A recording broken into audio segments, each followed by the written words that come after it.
é Deus. É o Deus absconditus, o Deus revelatus, como diz Lutero. Então, Deus é imenso, algo de Deus nos é revelado, mas nem tudo nos é revelado, como diz Deuteronômio capítulo 29, texto esse que nós já analisamos. E nós então falamos sobre a transcendência de Deus, a cognoscibilidade de Deus, e nós também começamos então a falar sobre os atributos de Deus. Falamos dos dois tipos de atributos: os atributos incomunicáveis de Deus e os atributos comunicáveis de Deus. Os atributos incomunicáveis de Deus são os atributos absolutos de Deus, são os atributos intransitivos de Deus, são atributos que não nos são comunicáveis, nós não conseguimos refletir esses atributos, só Deus os tem. Por exemplo, só Deus é onipresente, nós não somos onipresentes, então é um atributo incomunicável de Deus, ou seja, não conseguimos emular esse atributo de Deus em nossas vidas. Só Ele é onipresente, só Ele é onipotente, só Ele é onisciente, só Ele a imensidão de Deus, por exemplo, é um atributo incomunicável. Nunca seremos imensos como Deus, né? A incorporeidade de Deus é um atributo incomunicável. Deus é um ser sumamente incorpóreo, ainda que ele tenha tido manifestações, as quais nós já analisamos anteriormente, manifestações em proximidades de objetos, de locais, em formas, né, de fogo, em formas de tantas formas que a Bíblia registra, mas ainda assim Deus é um ser sumamente incorpóreo, como o Senhor Jesus também nos explicita em João capítulo 4. Então, existem muitos atributos de Deus que são incomunicáveis, os quais nós então tratamos nas 5 aulas, nas 4 primeiras aulas. Na última aula, na aula de número 5, nós começamos a tratar dos atributos comunicáveis de Deus, ou seja, aspectos de Deus que nos são partilhados e mais bem compreensíveis, como, por exemplo, na aula passada, nós tratamos apenas do primeiro atributo comunicável de Deus, que é o amor. Então, nós tivemos uma aula só falando sobre o amor de Deus, só falando sobre esse sentimento, a essência de Deus. Hoje, nós vamos dar andamento a esses atributos comunicáveis e vamos tratar de 2 tipos de atributos comunicáveis. Lembro, então, que o livro está disponível em escritura.com.br e também, na livraria da igreja. Então, nós vamos tratar sobre o segundo tipo de atributo comunicável de Deus, que é um atributo que nós podemos, de algum modo, compreender, que é o zelo ou o ciúme. No português, o português é uma língua muito rica, e volto a dizer, é uma língua bem mais rica que o hebraico.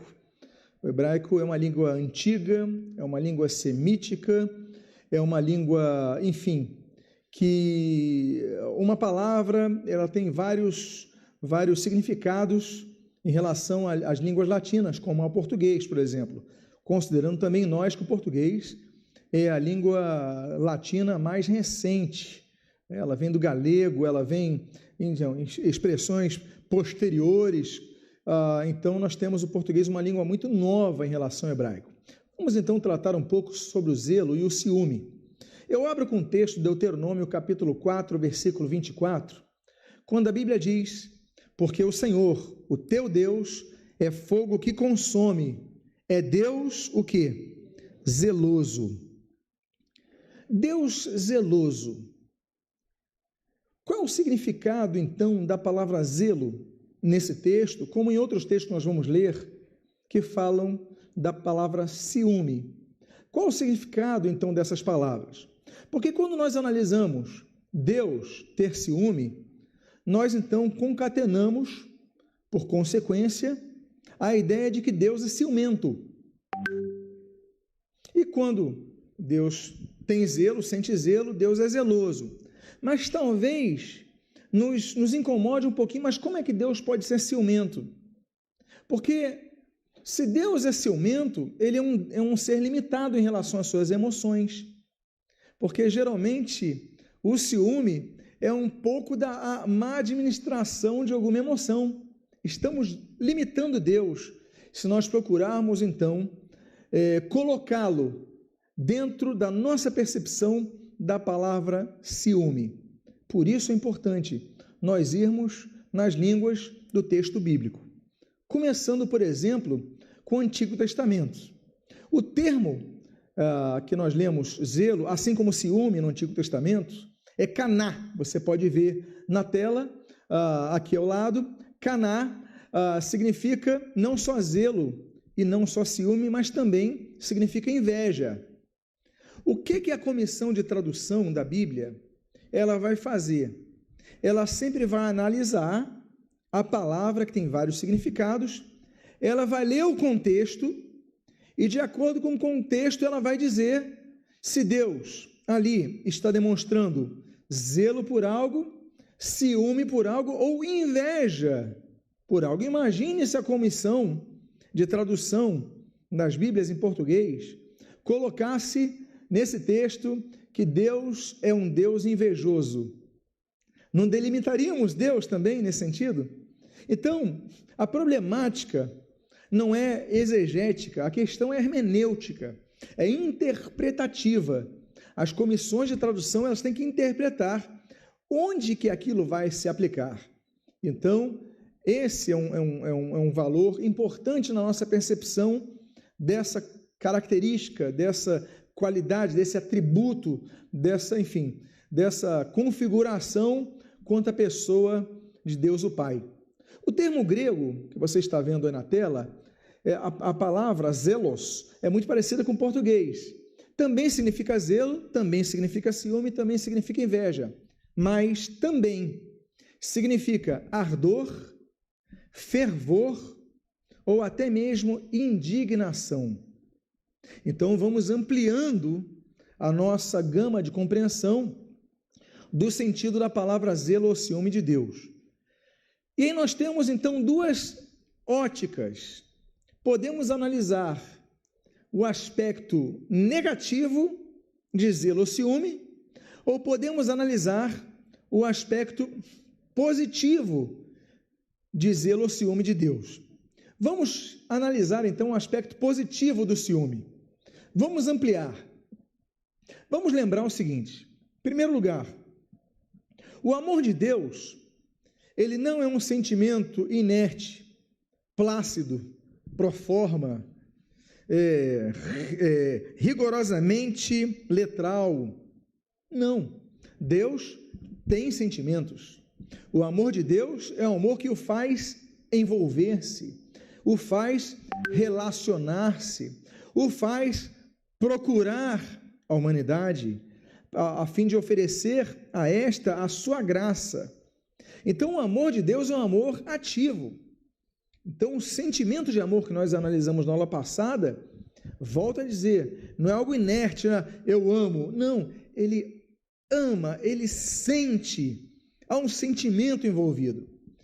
Então, entendendo isso, porque só podemos entender esse ciúme, esse zelo, quando nós entendermos o primeiro sentimento do atributo comunicável do amor, que nós falamos na aula passada.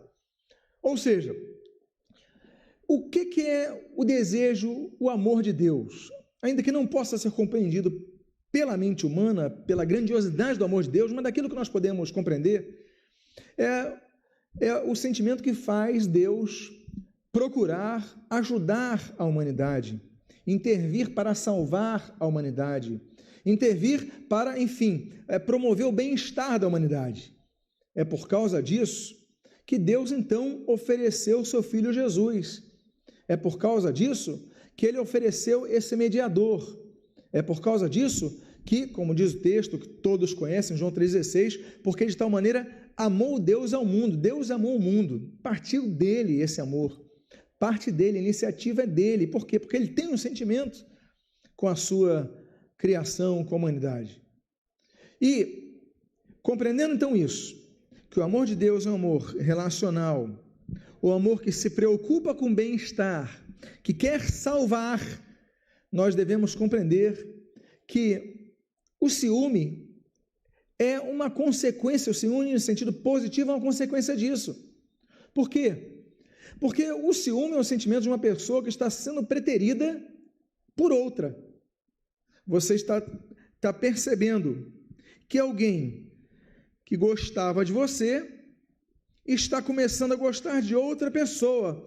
Você pode nem ser verdade, mas estou falando do sentimento, a percepção, a visão que a pessoa está tendo. Então, ela tem ciúme. Olha, a pessoa que eu amo está dando mais atenção do que a mim. Esse é o sentido do ciúme de Deus. Por quê? Porque Deus nos ama tanto, nos quer tão bem, e por conhecer o que o diabo faz com a humanidade, e por conhecer que o diabo se faz de anjo de luz, e por conhecer que o diabo, como diz o Apocalipse, é o sedutor, eu sou o sedutor das nações, o sedutor de todos. O diabo, então, ele consegue atrair pessoas.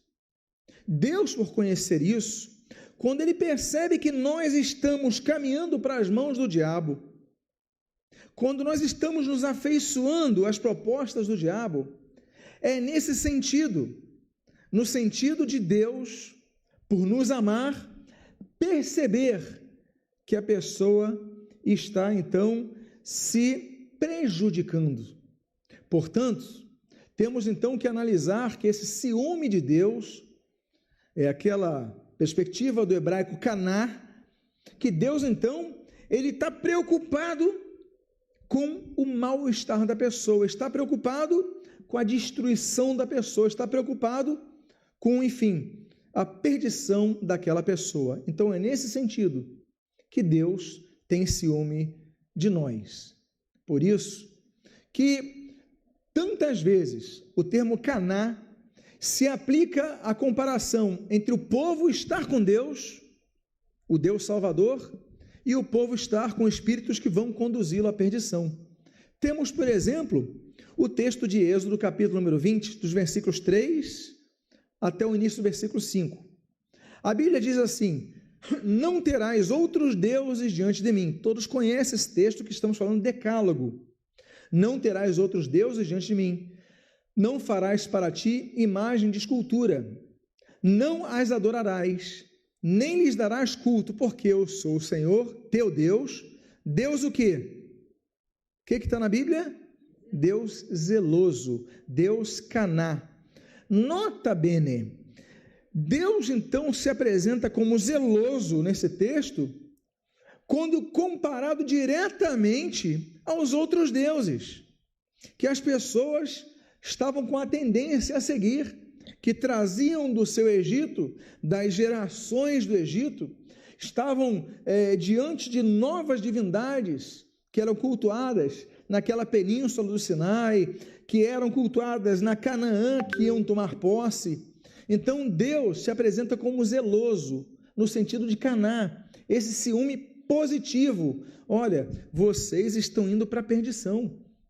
Tem outros deuses, vocês não vão fazer imagem para esses deuses, vocês não vão adorar esses deuses, e vocês não vão dar culto a esses deuses. Coisas, ordens proibidas. Inclusive, quando nós falamos sobre o estudo sobre o catolicismo romano, muitas vezes eles confundem as coisas, porque eles dizem o seguinte: não, a gente não adora a outros santos, a outras... Não, mas espera aí, mas ele não fala só adorar, ele fala: não adorarás e nem lhes prestarás culto. Ou seja, a coisa vai além. Mas voltemos aqui ao texto. Deus então se apresenta zeloso nesse sentido. Portanto, o amor de Deus é a base de um sentimento pautado no quê? No cuidado, de quem quer o nosso bem-estar, de quem não quer que nós tenhamos prejuízo, que não nos percamos. É diferente daquele ciúme egoísta, porque quando nós analisamos o aspecto negativo do ciúme, é porque nossa percepção muitas vezes ela observa o ciúme como algo negativo, fruto de egoísmo. Ou seja, é a posse da pessoa, você não dá liberdade à pessoa, você não deixa a pessoa respirar, você quer ser dona da pessoa. Há maridos que agridem suas esposas, por quê? Porque acham que são donos delas. Eles definem a hora que tem que chegar em casa, a hora que tem que sair de casa, a roupa que tem que vestir, porque acham que são donos dela. Aí daí vem os abusos, porque acham que são donos, não são donos, são maridos. Assim como esposas também fazem com alguns maridos, também acontece isso. Então isso é fruto de um egoísmo. E existem então ciúmes, que são fruto do egoísmo. Egoísmo começa com a palavra ego, eu, né? Egoísmo, eu em grego. Então, o amor de Deus é o oposto. É o amor altruísta, não é o egoísmo, é o altruísmo. Eu não quero ter a posse da pessoa para privá-la. Eu quero estar com essa pessoa para abençoá-la, para que ela tenha as suas potencialidades, inclusive a herança que ela tem direito, a salvação, a cura divina, a paz com Deus, a tantos outros benefícios. Então, esse ciúme é fruto não de egoísmo, mas de altruísmo, não do desejo de escravizar a pessoa, mas no desejo de amplificar suas possibilidades, suas qualidades, especialmente, naturalmente, a espiritual. Então, quando nós podemos observar em relação ao povo que se volta a ele, a questão desse zelo. Olha só o texto de Joel, capítulo 2, dos versículos 18 a 19. Diz assim: Então, o Senhor se mostrou zeloso da sua terra, compadeceu-se do seu povo. Vou repetir isso. Ele se mostra zeloso, olha o termo caná, e aí, por ser zeloso, ele se compadece. Olha aí o altruísmo. Ele não quer o mal, ele quer o bem. Ele é zeloso, então ele se compadece. Ele tem aquele mesmo sentimento. Se compadeceu do seu povo e respondendo disse: Eis que vos envio o cereal, e o vinho, e o óleo, e deles sereis fartos, e não vos entregarei mais ao opróbrio entre as nações. Vocês não vão ser mais humilhados pelas nações, não vão ser envergonhados pelas nações, não vão ser abusados pelas nações, não. O que eu quero é a liberdade de vocês. O texto começa com Deus zeloso. Então você está percebendo que o zelo de Deus, o âmago dele é o amor verdadeiro, que é o amor altruísta, e não o amor falso, que é o amor egoísta. Ok? Agora os irmãos estão entendendo mais sobre isso? Por isso é importante nós discernirmos os contextos negativos e positivos do ciúme, para que nós entendamos então que quando nós temos um sentimento negativo do ciúme, é aquele sentimento que não é baseado no genuíno amor, é baseado na vontade de deter o poder sobre alguém.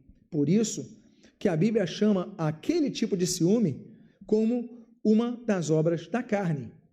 Nós vemos, por exemplo, e aqui eu coloquei 2 textos em tela, o de Gálatas capítulo 5 e 1 Coríntios capítulo 13. O de Gálatas capítulo 5, do versículo 19 ao versículo 20, diz assim: Ora, as obras da carne são conhecidas e são prostituição, impureza, lascívia, idolatria, feitiçarias, inimizades, porfias, o que diz ali? Ciúmes, iras, discórdias, dissensões, facções. Se você notar, toda essa relação é pautada no egoísmo. Todas essas obras na carne são pautadas no egoísmo. A facção é aquilo que você toma partido daquilo que te interessa, não é pelo bem comum, é para aquilo, dissensão, discórdia, ira pessoal, inimizade, porfia, tudo é relacionado à sua própria vontade. E ciúme está no meio disso. E ali é por isso que a Bíblia diz, no capítulo do amor, 1 Coríntios capítulo 13, no final do versículo 4, o seguinte: olha, o amor não arde em ciúmes. O verdadeiro amor que ele está falando não arde em ciúmes.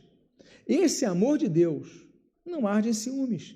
Deus tem ciúmes, Deus é amor, Deus não se contradiz.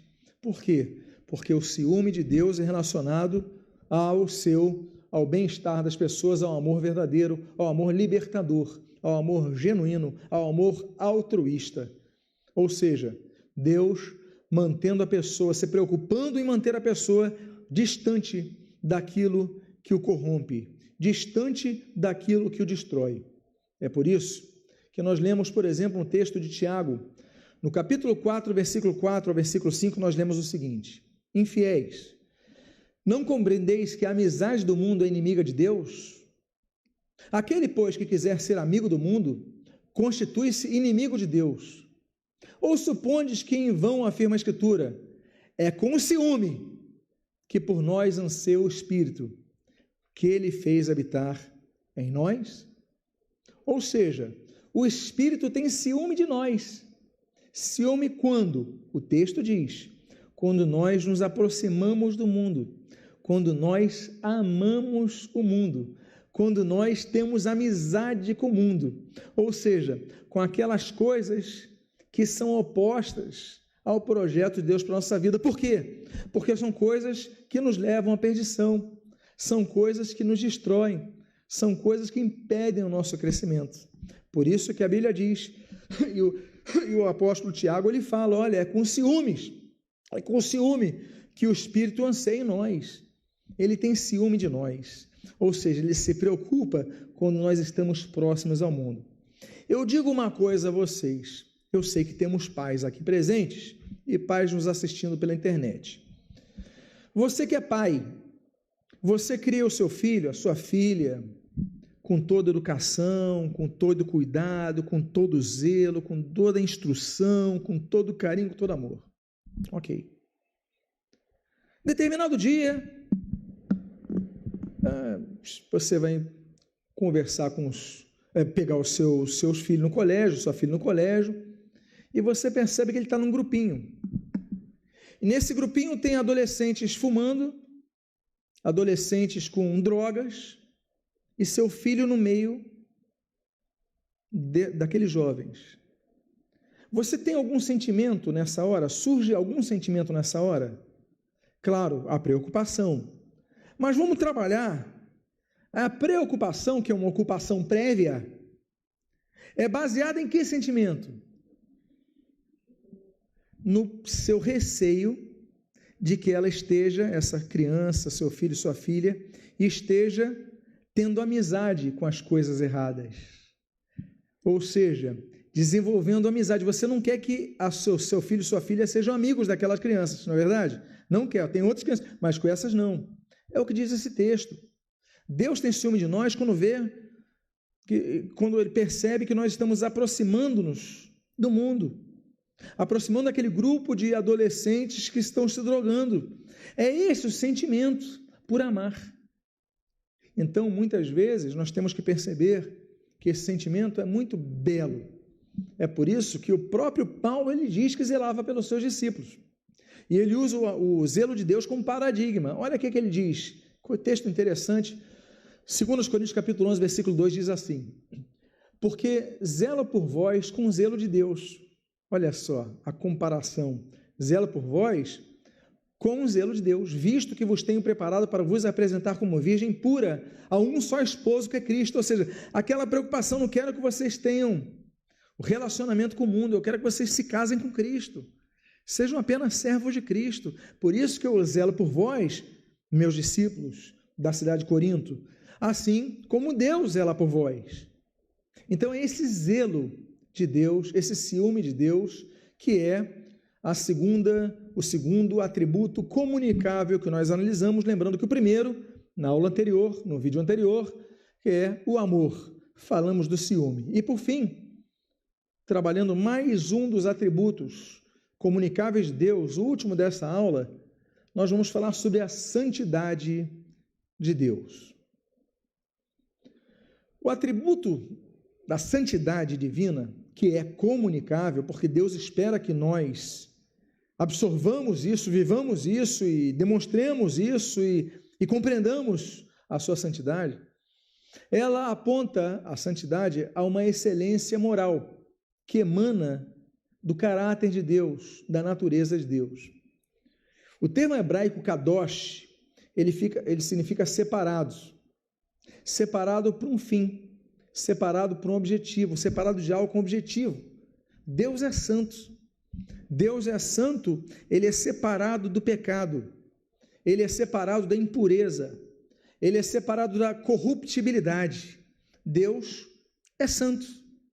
Então, quando nós falamos que é um atributo comunicável, ele espera que nós também sejamos separados do pecado, separados da impureza e separados da corruptibilidade. Por isso que nós percebemos, nesse atributo da santidade de Deus, que não podemos tolerar o pecado. Olha o que diz o texto de Abacuque. O profeta Abacuque diz no capítulo 1, versículo 13, o seguinte: Tu és tão puro de olhos que não podes ver o mal e a opressão, não podes contemplar. Por que, pois, toleras os que procedem perfidamente e te calas quando o perverso devora aquele que é mais justo do que ele? Você que leu o livro e a carta e o texto, na verdade, de Abacuque, você vai ver que a conclusão do texto vai ser aquele poema belíssimo da figueira, ainda que a figueira não floresça. Ele fala da vide que não vai produzir, mas ele fala da nossa fidelidade para com Deus. Ele fala da sua percepção que muitas vezes o mal acontece na terra.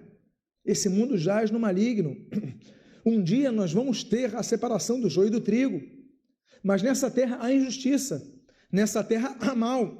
Por que existe tudo isso na terra? Porque existe o pecado na terra, porque o pecado domina a natureza humana. Então vai haver inveja, vai haver roubo, vai haver assassinatos. Então as perguntas iniciais de Abacuque, elas encaminham-se para aquele belíssimo poema que devia ser por todos nós tão analisado e vividos em todos os momentos.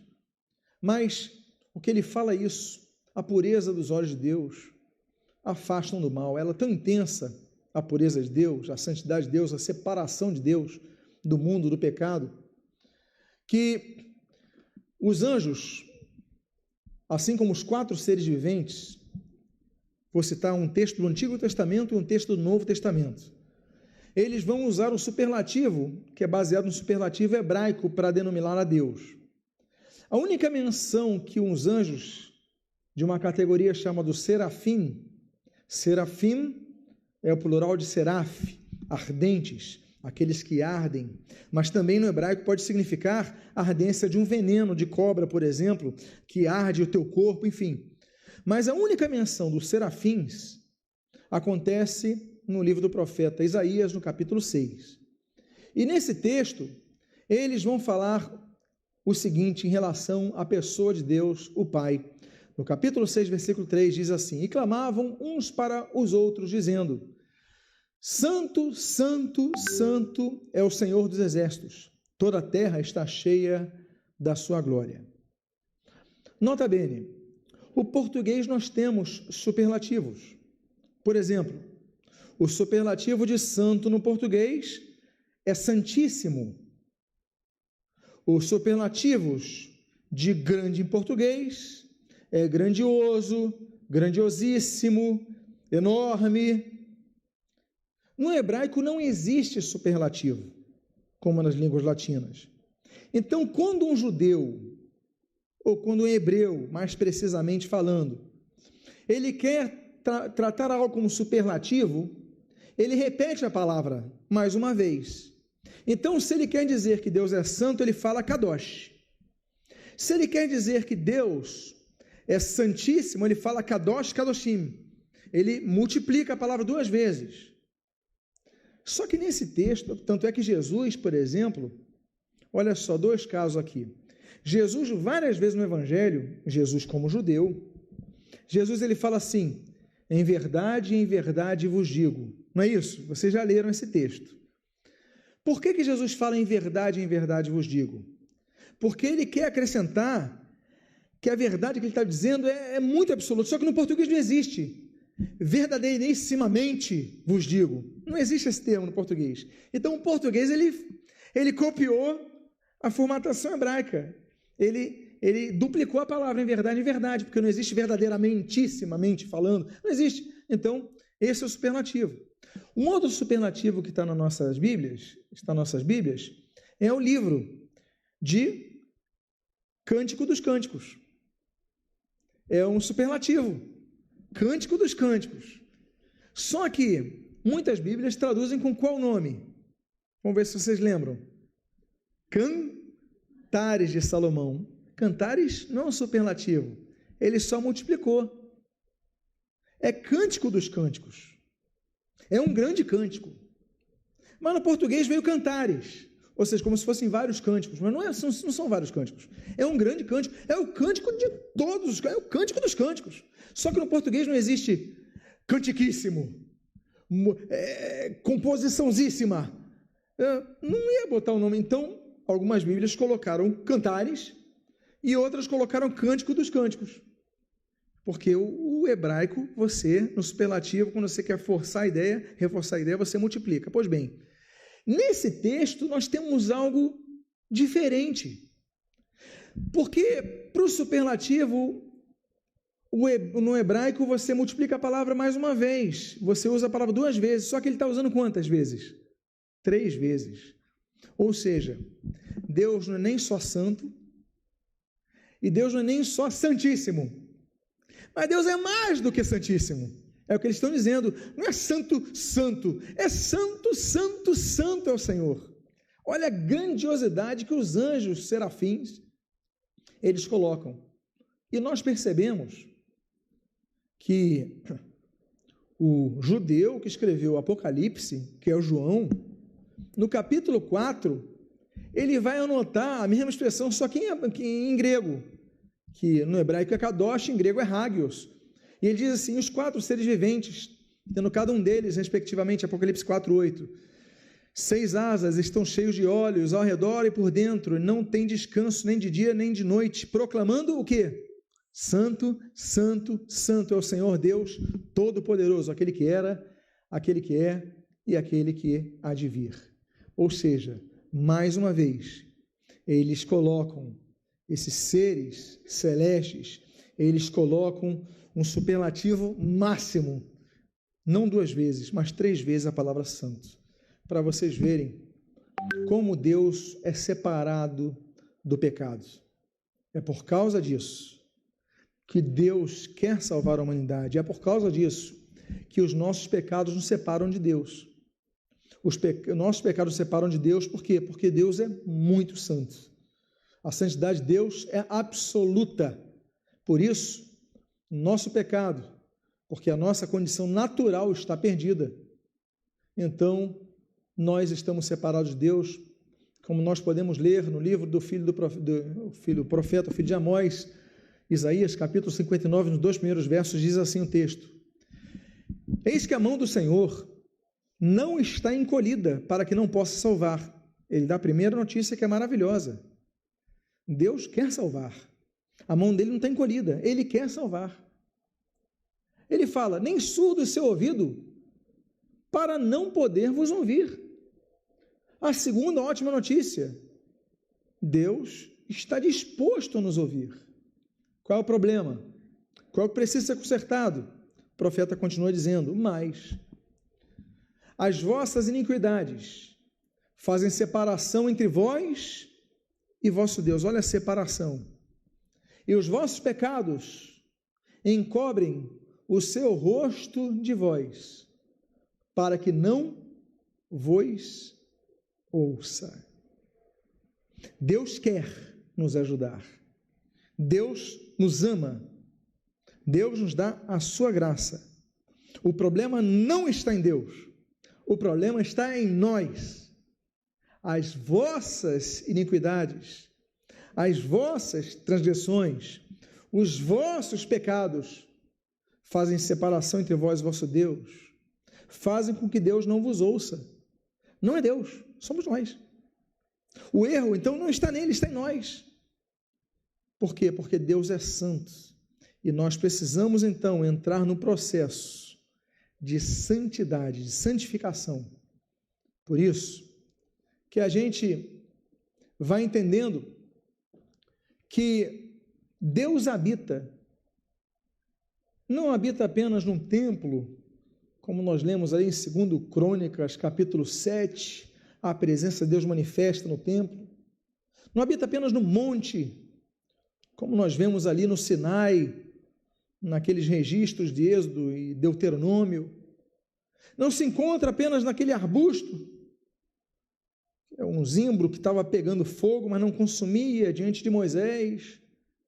A presença de Deus, ela se manifesta até no coração, mas que coração humano?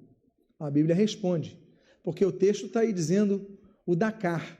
Dakar é quebrado em hebraico. Olha o que diz a nossa tradução, que também está correta, porque também significa, Isaías 57, versículo 15. Porque assim diz o alto, o sublime, o que habita a eternidade, o qual tem o nome de, olha o nome de Deus, santo, o qual tem o nome de santo. 2 pontos. Olha o que o santo diz.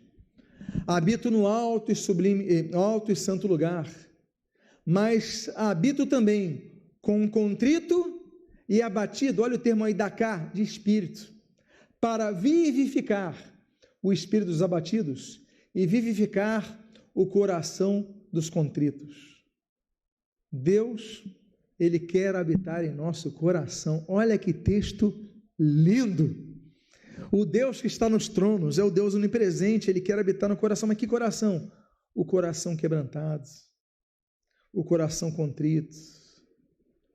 É por isso que a Bíblia diz que Deus resiste soberbos, mas dá graça aos humildes. Porque, como diz o salmista, coração quebrantado, tu, Senhor, não o desprezarás. Então, quando você tem um coração quebrantado, um coração que se quebra diante do Senhor, Senhor, perdoa o meu pecado, habita em mim, começa um processo de purificação no nosso coração. E aí Deus habita, porque Deus é santo.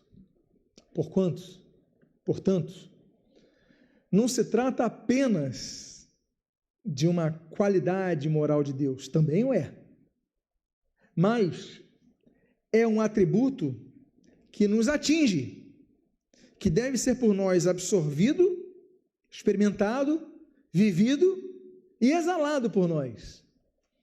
Levítico diz, no capítulo 19, versículo 2, fala a toda a congregação dos filhos de Israel e diz-lhes, santos sereis. Por quê? Ele dá a resposta. Porque eu, o Senhor, vosso Deus, sou, então vocês têm que ser santos. Porque eu sou santo, vocês têm que ser santos. Aí nós vemos um outro aspecto dessa santidade de Deus. O aspecto do DNA, de pai para filho. O DNA, a característica, ou seja, eu sou santo, os meus filhos têm que ser santos. Sejam santos, e o texto diz no coletivo, diga a toda a congregação dos filhos de Israel, vocês têm que ser santos, porque eu sou santo. Ou seja, não é apenas a virtude de Deus, mas é o que Ele espera de nós. Agora, Deus, Ele fala no coletivo do povo de Israel. O Novo Testamento inaugura uma nova fase. A Bíblia, ela aponta 3 tipos de povos. Claro que são mencionados muitos povos. Amorreus, cananeus, hebreus, heteus, hititas, egípcios, arábios, persas, medo, gregos. Claro que são citados vários. Mas no conjunto do cabedal de promessas de Deus, nós temos 3 tipos de povos que são mencionados.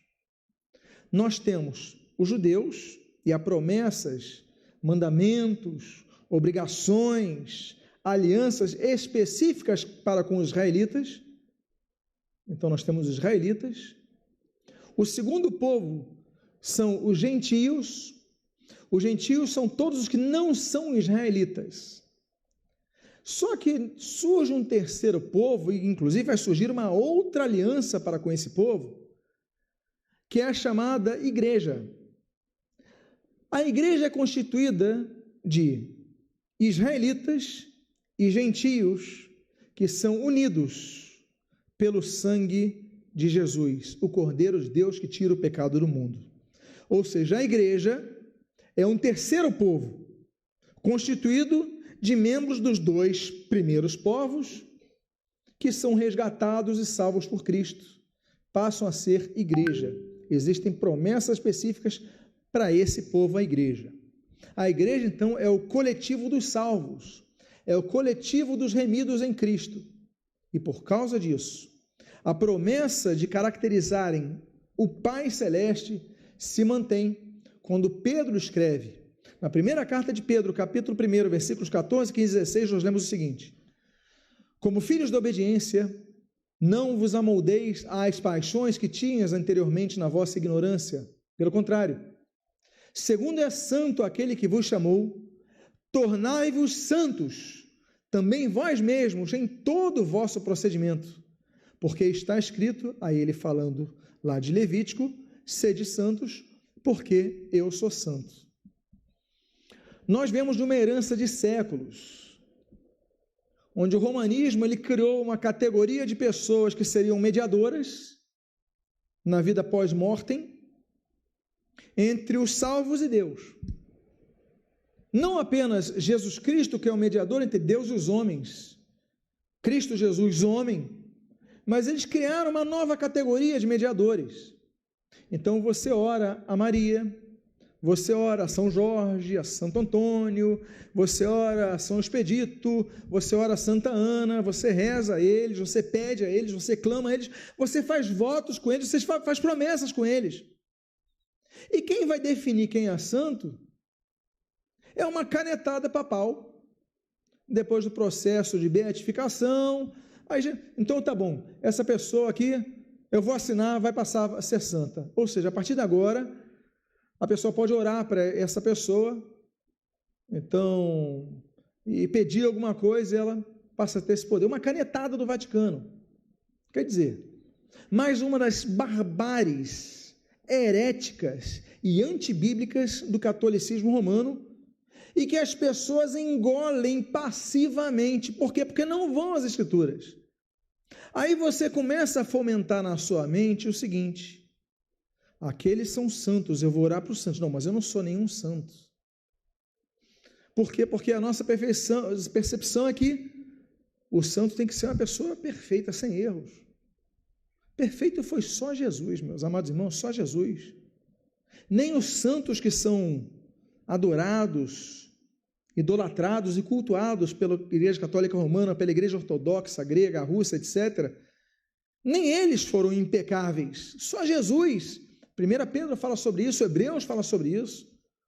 Por isso que só Jesus é o mediador entre Deus e os homens. Jesus Cristo, o homem. Paulo escreve a Timóteo. E a Bíblia diz o seguinte: olha, santo não são apenas os mortos. Sede santos, como eu sou santo. Deus sempre exigiu isso do povo dele. Desde a época do povo de Israel até a era da igreja. Ele exige nós que nós sejamos santos. Sejamos santos em todo o nosso procedimento. Sejamos santos porque Ele é santo. Ou seja, temos que buscar viver uma vida santa.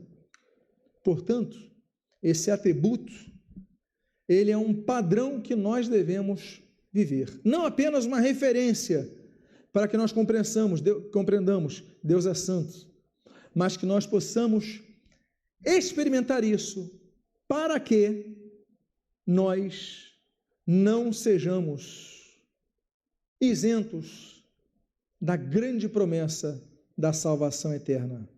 A Bíblia diz, em Hebreus capítulo 12, versículo 14, segui a paz com todos e a santificação, sem a qual ninguém verá o Senhor. Em primeiro lugar, sem santificação, pastor, diácono, evangelista, papa, arcebispo, apóstolo, ninguém vai ver a Deus. Ah, mas tem 100 anos de crente, ninguém verá a Deus. Eu fui batizado 10 vezes, ninguém vai ver a Deus. Eu falo línguas, eu curo pessoas, eu flutuo, eu faço, ninguém verá a Deus. Temos que nos lembrar de Mateus capítulo 7, Senhor, em teu nome expulsamos demônios, em teu nome pregamos, apartai-vos de mim que eu não vos conheço.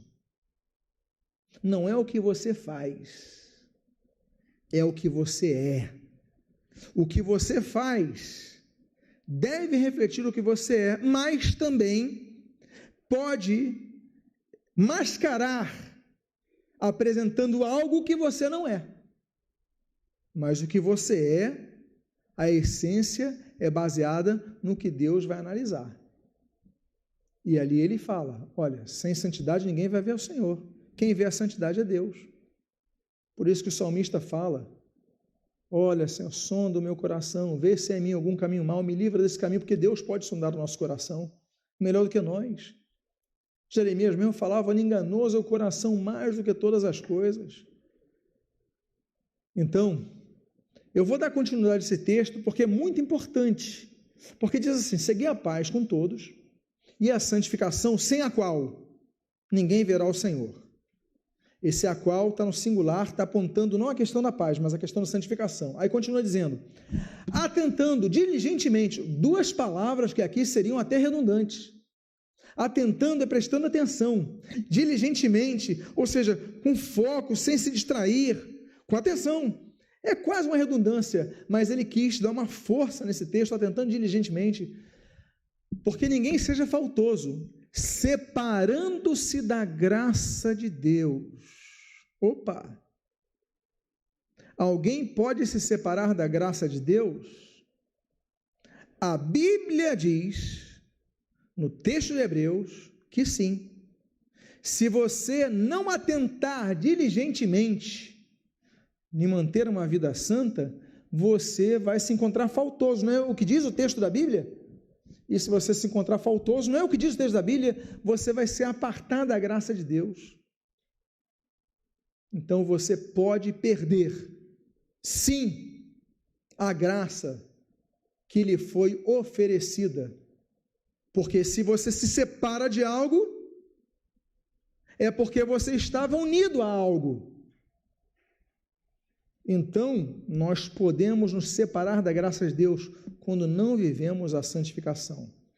O texto continua dizendo, nem haja alguma raiz de amargura que brotando vos perturbe, por meio dela muitos sejam contaminados. Então a Bíblia está falando sobre isso, guardar o coração, mas viver uma vida santificada. Então, já falei sobre isso, nosso objetivo de santificação não é apenas individual, mas é coletivo, e a promessa de Deus, ela vem desde a antiga aliança, ela vem desde o que Deus falou antes de outorgar aqueles 10 mandamentos no Sinai. Deus já estava dando instruções a Israel no capítulo 19 de Êxodo, no versículo 6, diz assim, vós me sereis, olha a profecia de Deus, reino de sacerdotes e nação santa. Meus amados irmãos, quem é que vai cumprir essa profecia? O povo de Israel? Não. Por quê? Porque no povo de Israel existem 3 categorias de judeus. Existe o Cohen, o Leviim e o Israelim. Cohen são sacerdotes, Leviim são os levitas, Israelim são os demais israelitas. Ou seja, se você nasceu para servir como levita, então vai servir como levita.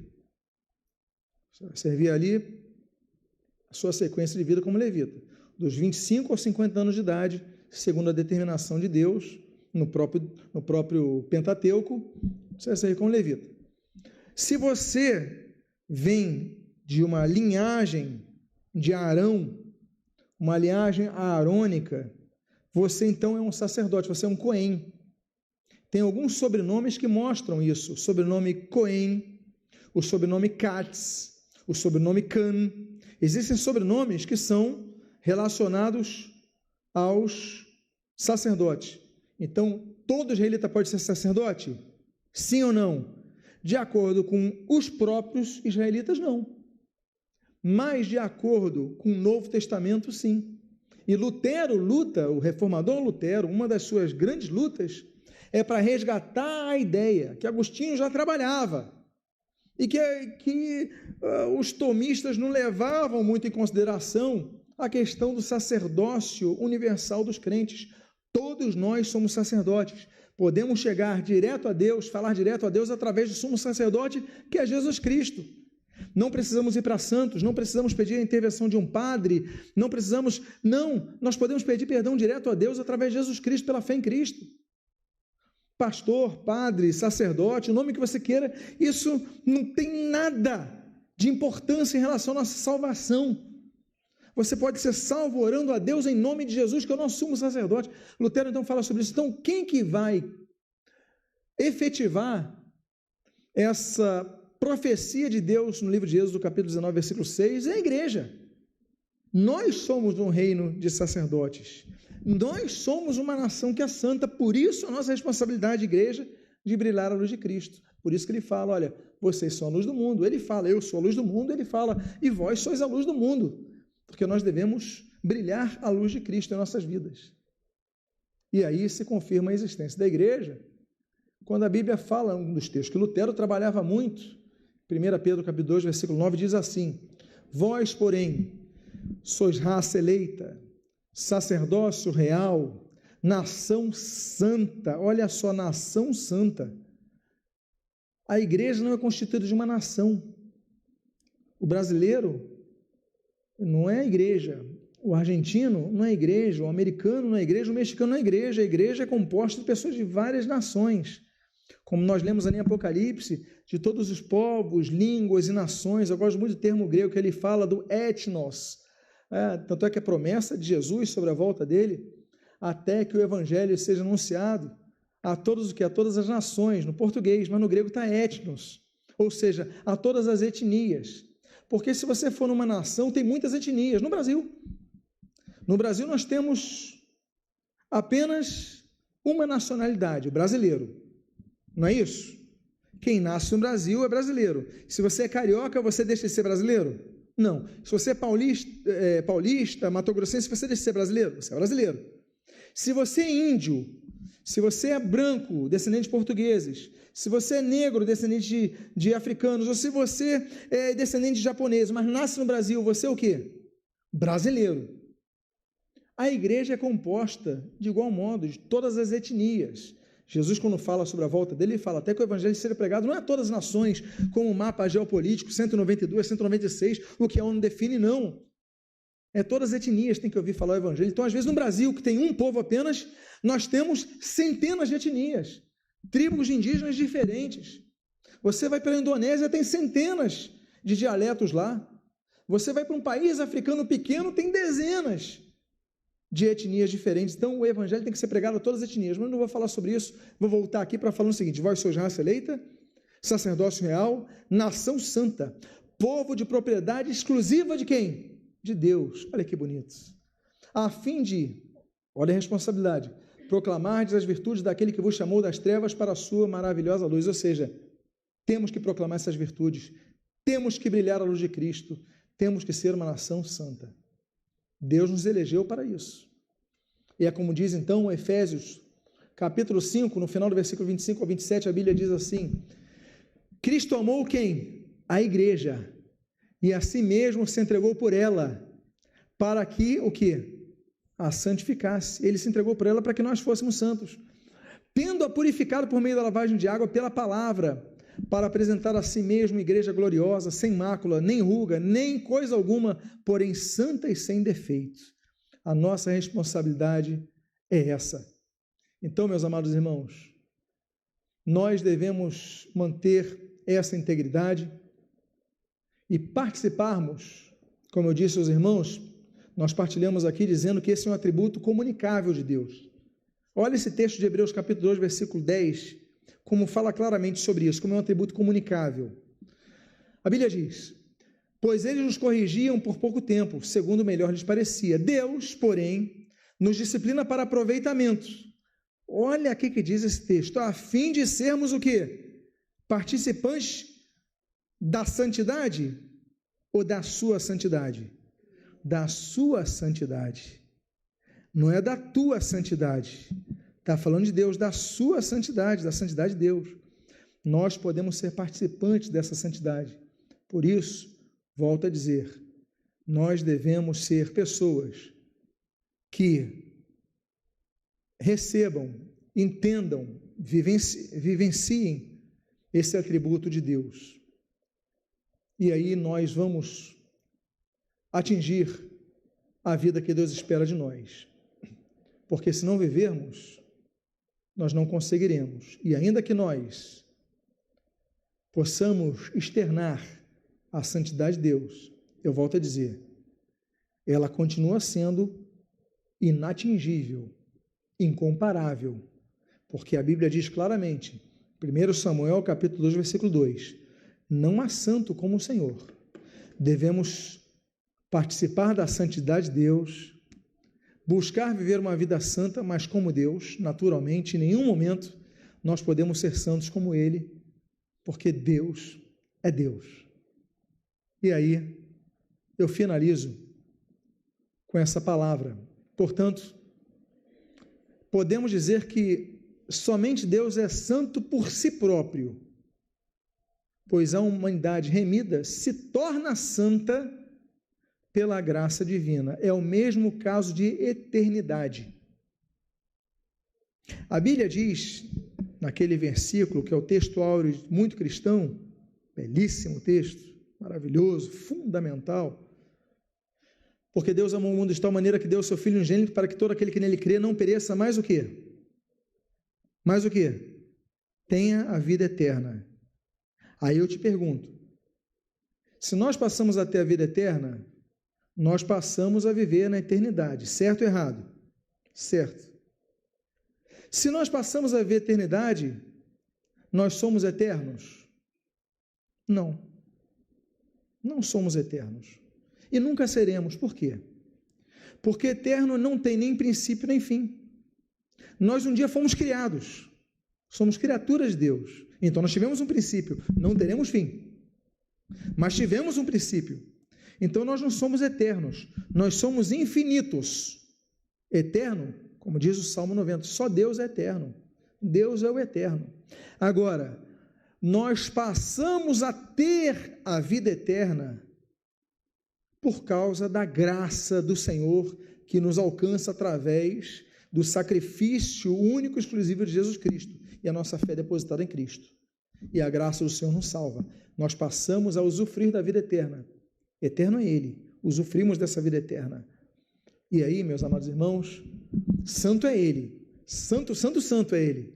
Mas nós usufruímos dessa santidade, vivemos a santidade, mas a santidade na excelência de todo termo que possa procurar ser exato, somente Deus. Eu espero que essa nossa sexta e penúltima aula tenha de algum modo acrescentado às suas vidas. Se você deseja compartilhar essa mensagem através do YouTube, você vai ali no linkzinho, compartilhar. Você está ouvindo Web Rádio Servindo com Amor. 24 horas com você.